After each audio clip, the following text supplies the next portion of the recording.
Weeksville has been one of the best kept secrets in Brooklyn, full stop. We need the community support, not just in crisis, but every month.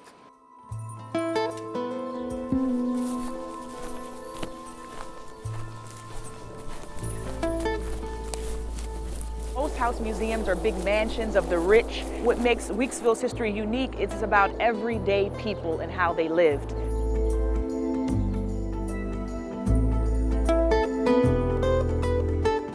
We are a Black historic house museum. Behind me are 3 of the last remaining original houses from the mid-19th and early 20th century. Weeksville was formed in 1838, 11 years after New York State abolished slavery. And it was formed with the idea that Black people would have a place to go, to thrive, to live out their ability to be American citizens. Weeksville had its own school, its own retirement home, its own orphanage. The first Black female doctor in New York State, Dr. Susan Smith McKinney Stewart, came out of Weeksville. And so we use the houses literally as a teaching tool to help people step back into history and understand the development of Weeksville. So right here, we're inside of our 1860s house.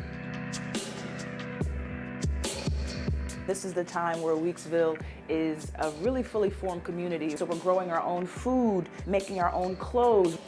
And they started this newspaper called the Freedmen's Torchlight, which was used to help educate the people in the community. Most of them coming out of slavery, not having access to education. There are spelling and reading lessons right there in the newspaper. The folks here in Weeksville were about self-determination and empowerment and entrepreneurship, but they were also about this building of institutions that would outlive them.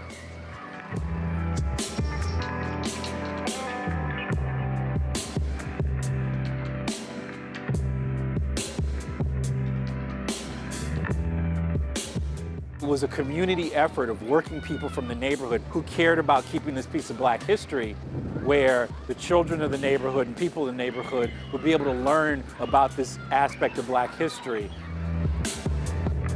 We are sitting here and trying to hold this space to continue their dream.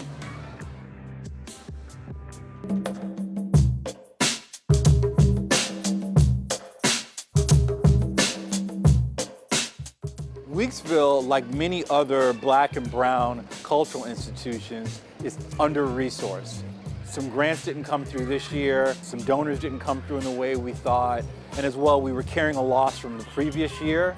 I mean, to put this in perspective, it cost about $1 million a year to operate both this 23,000 square foot building and maintain the houses and the staff and all that stuff. I'm happy to say that with the support of the city, the state, local press, the funding community, 6 days in, we were at our $200,000 goal.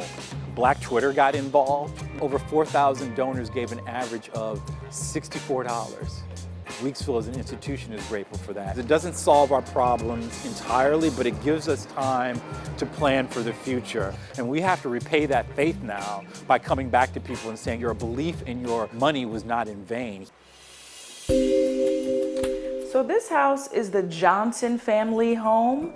Right, if you had an upright piano in the 1900s, that means you were a pretty well-to-do family. And the last picture over here is the baseball team of Weeksville, which was called the Garnett Field Club.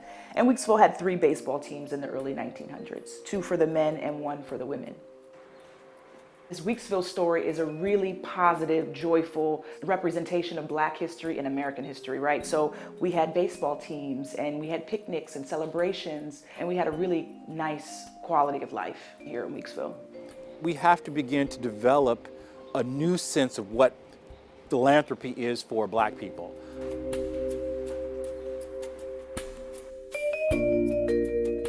Everybody should just adopt an organization, a Black institution that they care about. A lot of Black people feel like, well, this costs $1 million.